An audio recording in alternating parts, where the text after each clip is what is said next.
Quais os principais defeitos que aparecem em uma moto que não está sendo usada? É isso aí, galera, o tema da nossa videoaula de hoje que nós vamos discutir. Primeiro, quando a gente se fala em uma motocicleta que não está sendo usada e defeitos que podem apresentar, estamos falando então do que? Do desgaste que essa motocicleta sofre desde sua data de fabricação, ok? Esse é o primeiro ponto. A gente não está se referenciando aí em questão de uma moto mais usada, menos usada, mais potente, menos potente, em ambiente A ou B. Estamos falando em relação a quantos anos essa moto foi fabricada e quanto tempo essa moto ficou parada. E também, para completar esse cenário, qual o ambiente que ela ficou parada nesse tempo aí que ela ficou, que a gente chama de estacionada. Beleza, galera?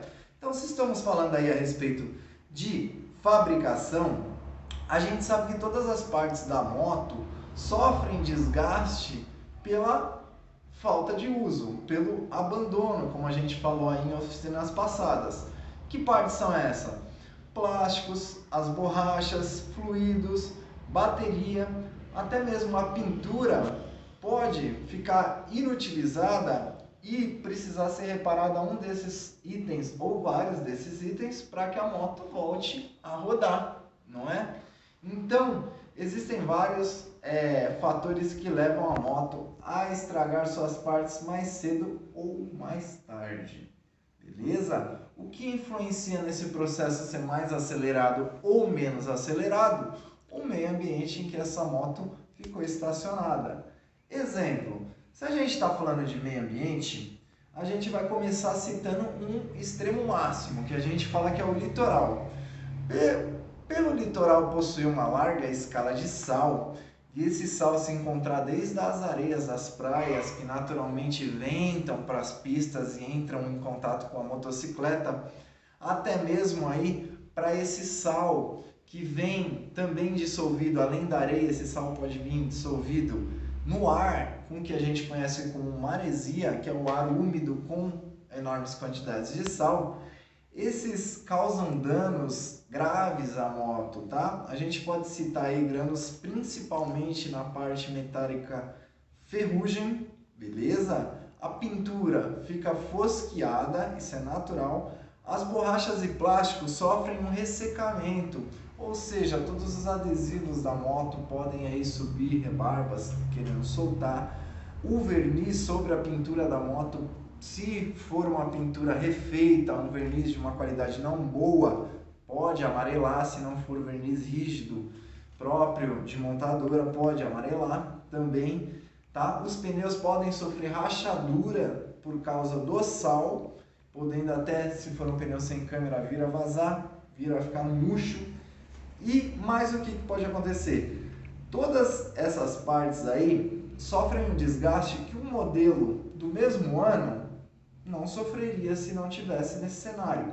Imagina se essa mesma motocicleta, exemplo, com 10 anos de fabricação, uma CG 150 Titan, modelo 2010, com 10 anos exposto no litoral, versus essa mesma CG 2010 150 Titan Honda, com esses 10 anos aí exposto a condições de interior, vão apresentar outros tipos de dano que já não é o do litoral. Por exemplo, o excesso de poeira que essa moto pode sugar dentro do motor pode acabar com o tempo aí aumentando os riscos na camisa, diminuindo a vida útil do motor.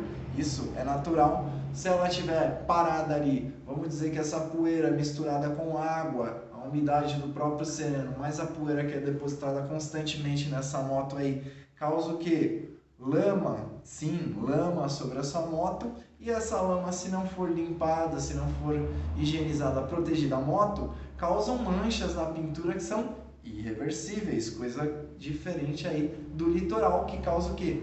Fosqueamento no verniz, enquanto no interior, manchas decorrentes de lama não removida. No interior a gente também tem um cenário de grandes umidades, por ter bastante árvores, vegetações perto ali das residências ou em volta das cidades, a gente tem o que? Um excesso de umidade. A gente chama de excesso porque não é uma condição com a qual a moto foi projetada. É a mais do que ela foi projetada. Não é um excesso para o ser humano, mas para a moto sim. Essa umidade naturalmente vai fazendo um aterramento da parte elétrica da moto que vai descarregar a sua bateria mais cedo que uma moto que não está no ambiente úmido. O que mais pode acontecer? Partes aí como o banco da motocicleta que tem contato com essa umidade, que absorve através da espuma essa umidade, até mesmo os pneus dessa motocicleta aí em contato com o chão úmido, pode vir a apresentar mofo, bastante mofo, esverdeamento, manchas decorrentes desses organismos aí que crescem dentro da umidade, ok? Então, galera, o que a gente está dizendo que é essencial quando essa moto chegue, a gente visualmente observar as condições com que ela se encontra. A partir daí, a gente vai ter o início desse cenário lógico, que é a mecânica da moto. O início desses pontos que vão levar a gente a suspeitar de algumas peças, ok? Então, a gente já tem o cenário de onde essa motocicleta veio, com esses traços de desgaste. Provavelmente aí, com a intensidade desse desgaste, você já vai saber quanto tempo essa moto pode ter ficado parada. Por exemplo, uma motocicleta com os pneus murchos devido a abandono facilmente ficou mais de 20, 30 dias parada, tá? Enquanto uma motocicleta que não dá partida com os pneus ainda cheios, provavelmente é problema de bateria, é um abandono superficial ainda, raso, ok? Então a gente já tem o cenário aí da onde essa motocicleta veio e quanto tempo essa motocicleta ficou parada. Só falta mais um item para a gente encerrar esse panorama que vai levar ao diagnóstico da moto, e esse item vai ser esclarecido no próximo tópico, que é o que leva o dono a encostar as suas motos. E aí, o que levou esse dono a deixar a moto daquele estado que chegou na oficina ali? Abandonada num meio ambiente por um determinado tempo. Existem, galera, muitas e muitas histórias que você, futuro mecânico, vai ouvir na sua oficina mecânica e até mesmo aí no seu bairro. E o que são essas histórias? A gente vê aí que existem fatores, são cruciais na decisão de deixar essa motocicleta encostada. Não são 100% dos casos, mas digamos que uma grande maioria das pessoas sofrem desses 3 fatores que eu vou falar agora para vocês, que é o que? É o fator econômico. O que é o fator econômico, professor? Quando a gente perde emprego, quando a gente deixa de ter um rendimento que tinha, quando a nossa empresa fale, quando a gente precisa destinar essa verba que antes a gente tinha normal para uma doença, para um medicamento, são fatores econômicos de prioridade maior que fazem com que essa motocicleta fique de segundo plano ou seja abandonada ali na garagem. Outro fator que a gente pode ver aí, e que são um dos maiores fatores, são os fatores psicológicos. Ah, professor, o que são um fator psicológico? Muitas pessoas, quando sofrem um acidente de moto, ainda dependendo da gravidade do acidente, quanto grave, maior ainda é o risco dessa pessoa desenvolver traumas decorrente desse acidente. Traumas que vão ligar o acidente à motocicleta. Logo, ele vai presumir que abandonando a motocicleta, ele vai abandonar todas essas possibilidades de sofrer esse acidente, procurando um outro meio de transporte que ele considere mais seguro. Ok? Que ele considere mais seguro, tá? Porque todos os meios de transporte possuem riscos que podem ser aumentados ou minimizados com a manutenção correta da motocicleta e uma pilotagem prudente e consciente. Beleza, galera? Então, temos mais um último fator que ainda pouco influente aparece nessa grande maioria de pessoas que abandonam a moto. E que fatores são esses? São os fatores sociais. Que fatores são esses sociais? Tudo na nossa apostila. Acompanhe, que é importante, ajuda a resolver o questionário Forms na descrição do vídeo. Não se esqueçam, tá ok? O que são esses fatores, então, sociais? Quando a pessoa inicia aí uma família que tem um contato aí com uma criança, recém-nascido, começa a ter outros valores, começa a ficar um pouco mais prudente, pensativo, não consegue se mover sem levar a família junto, precisa de um veículo maior, naturalmente vai ir para um carro e deixa essa moto em segundo plano, deixa de ser a sua prioridade. Insegurança com o local onde mora, tem pessoas que realmente não podem ter uma motocicleta por conta de um enorme número de assaltos de motocicletas naquela rua, naquele bairro, nas regiões com que ele vai passar para trabalhar. Talvez ele já até experimentou ter motocicleta para ir para esses lugares, mas ele já foi assaltado 1, 2, 3 vezes e viu que é totalmente inviável, por mais barato que seja. O transporte se torna caro por ter que comprar o bem toda vez que é assaltado. Beleza? E o que mais pode ser aí? Discriminação com meio de transporte. Quem nunca chegou com uma motocicleta aí na frente de uma farmácia, de uma padaria e não assustou os clientes do local? Não é mesmo? Qualquer um dos motocicletas, seja qual for a cilindrada dessa motocicleta, se estacionar em frente a um comércio, assusta os clientes. E se essa motocicleta, seja ela qual for, parar num farol ou diminuir a sua velocidade estando com 2 pessoas de noite, aí a desgraça está feita. Ou seja, o preconceito do que vai acontecer traz uma descriminalização a toda a categoria de motociclista. Logo, você naturalmente vai ser ligado à criminalidade, vai ser ligado a um veículo para pessoas de baixa renda, pois alguns entendem que compram moto, aquele que não podem comprar veículos de 4 rodas, que é mais caro, já sofre então essa questão de descriminalização, tá? Do meio de transporte. E por último, galera, existem sim aqueles que sofrem um excesso de pressão psicológica policial. Como assim, professor? Quem é motociclista sabe que é natural que se houver uma blitz, você vai ser parado em uma blitz. Se houverem 2 blitz, a moto vai ser parada em 2 blitz. Se houverem 100 blitz, a moto vai ser parada em 101. Ou seja, ficou claro que moto sempre vai ser um alvo policial pelas suas características de rápido deslocamento, né, de ter bastante velocidade, poder levar 2 pessoas, o piloto e muitas vezes aquele que praticou o crime, né, atrás, sua facilidade de adentrar em vielas, passar em ponte, passarela, entrar no meio dos carros. Tudo isso são características que levam o piloto a conseguir se evadir da polícia, conseguir fugir da polícia. Se ele sabe que tem maiores chances de moto, então é de se convir que a maioria dos assaltos vão ser utilizados qual meio de transporte? A moto. Ou seja, nem eles que vêm a moto com discriminação estão totalmente errados, e nem nós que somos motociclistas somos totalmente discriminados. O que eu quero dizer é que existe um cenário propício para a criminalidade que é explorado. Esse mesmo cenário é combatido pelos policiais, e nesse cenário estão as motocicletas e os motociclistas.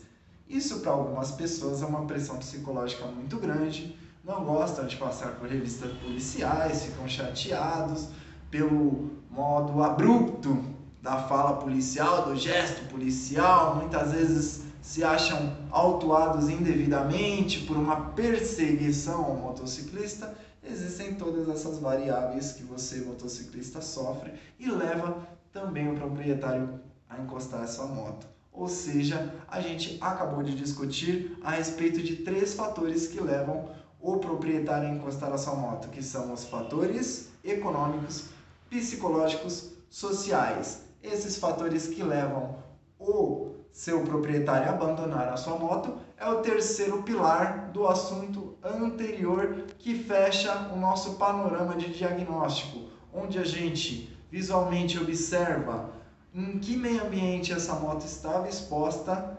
Em seguida, naturalmente, há quanto tempo mais ou menos essa moto foi deixada ao abandono, e o fator que levou esse proprietário a abandonar essa moto claramente já vai te trazer todo um jogo de lógica, sim, pois a mecânica é um conjunto de ações que levam ao afinamento perfeito, que é percorrido através das lógicas. Ou seja, com todos esses elementos você tem bagagem para diagnosticar quais são as peças que sofreram maior desgaste e conseguir fazer uma mecânica efetiva, direto ao ponto, dando opção ao cliente entre uma reparação total e estética ou apenas a reparação mecânica e viável para o funcionamento necessário para ela rodar. Beleza? Conversamos então a respeito desse tópico e findamos aqui essa conversa e vamos iniciar o nosso próximo assunto, que é motocicletas esportivas e de competição. Requerem cuidados nessa época? Sim, galera, essa é a resposta. Mas essas motocicletas têm dois fatores que influenciam fortemente para que a gente tenha um cuidado muito maior com ela. O que são esses dois fatores que influenciam fortemente? O primeiro fator, e que aqui está, o equipamento, quando ele é de competição, e logo já digo para vocês que motos esportivas são diferentes de motos de competição, tá? A diferença se dá por onde essa moto pode circular.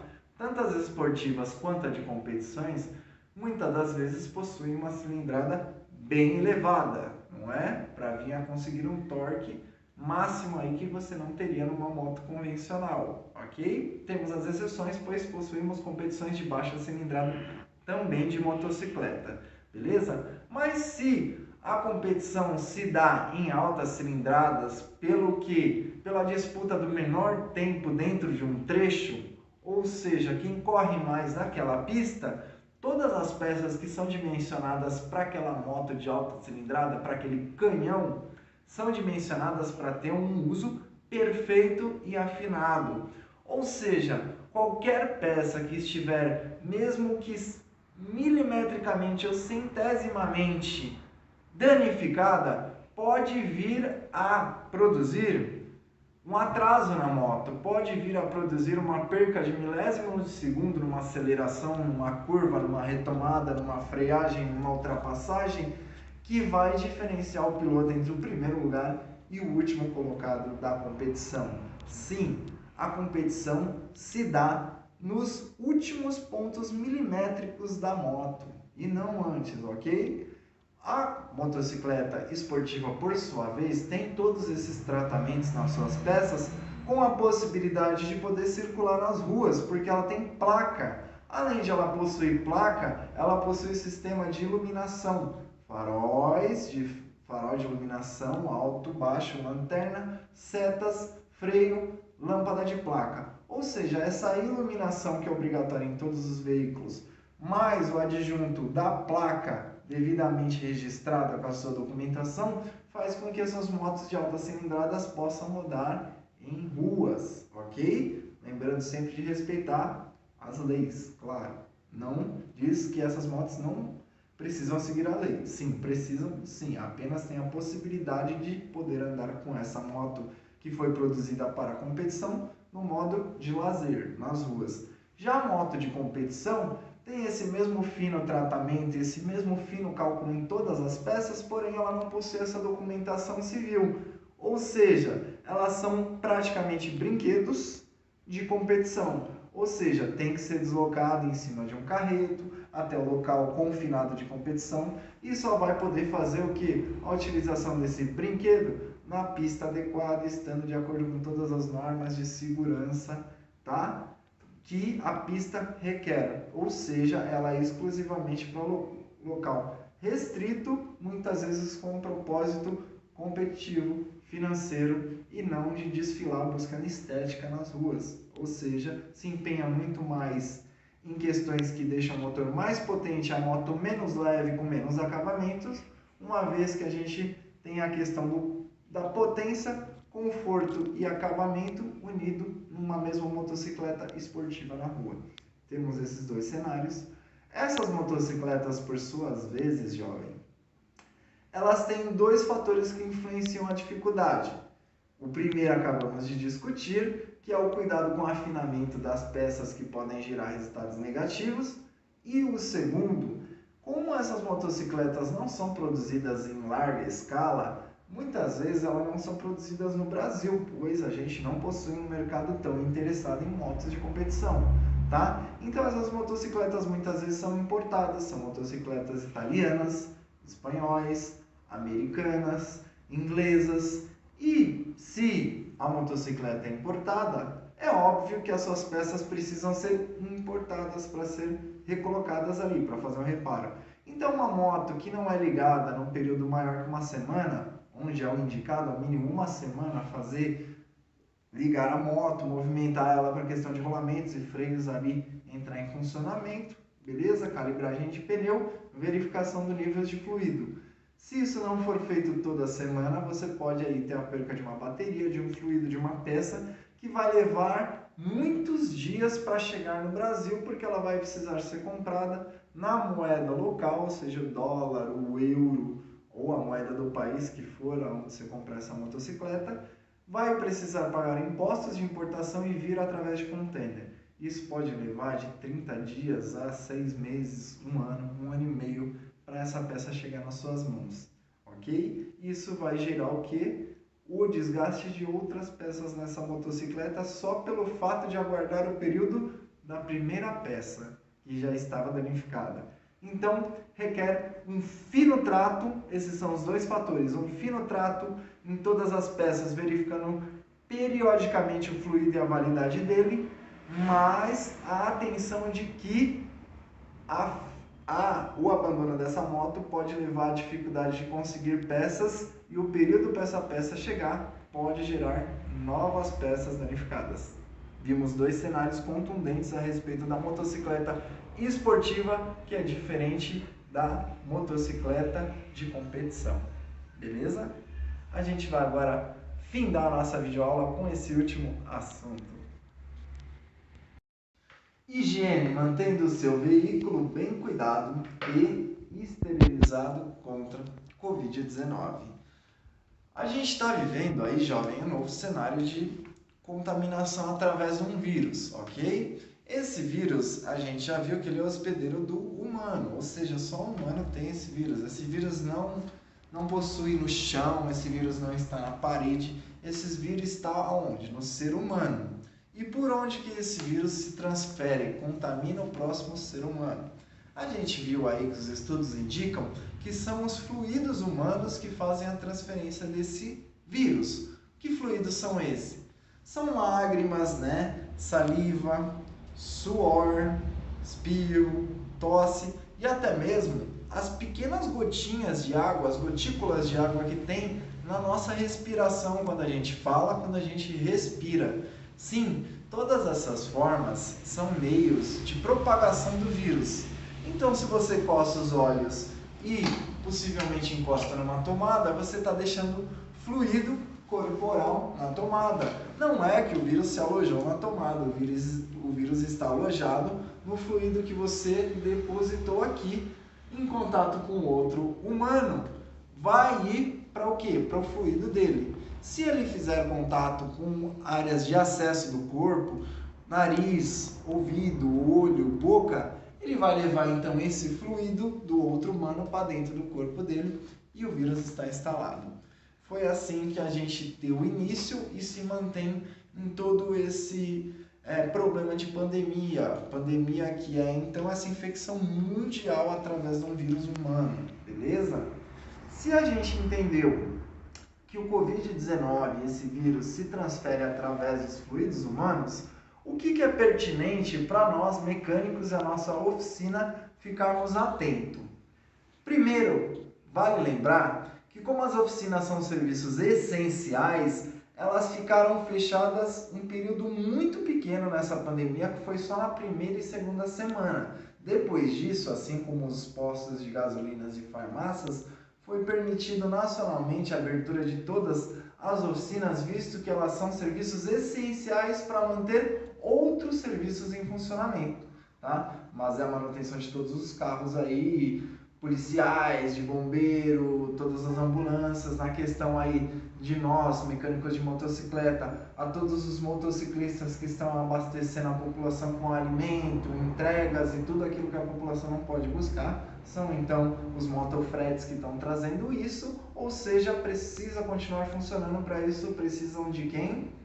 Sim, nós, você jovem, o mecânico de moto. Então, se ficou aberto esse período, nesse período teve picos máximos e outros picos, a gente passou por todos esses períodos e, queiro eu que nenhum de vocês tenha se contaminado, foi porque a gente teve cuidados com a higiene. E o que a gente pode ter de cuidados em relação à moto do cliente quando ela chega na oficina? Quais são as partes do corpo humano do cliente que tem fluido que vai estar em contato com a moto? Facilmente as mãos, né? Com as manoplas, os manetes, embreagem, freio, certo? Confirmar disso. Chave da motocicleta, toda a região próxima à chave da motocicleta ali também teve o banco da motocicleta com suor do corpo, das coxas, dos glúteos, transfere suor também para o pano do banco. E o que? De repente aquele cliente costuma deixar o capacete dele no retrovisor ou em cima do banco. Se o capacete é o maior retentor dele de saliva enquanto ele está andando, né? Se ali está depositado, qualquer objeto que ele esteja em contato também se contamina. Se a gente vê visualmente que o cliente já tem o costume de deixar ali o capacete sobre o retrovisor, por exemplo, já é uma área que facilmente você vai ter que fazer a esterilização. Utilizando o quê? Indica-se aí por todos os órgãos de saúde utilizar o álcool 70, ok? Álcool 70 já tem todas as propriedades para matar essa bactéria do Covid-19 sem danificar o veículo.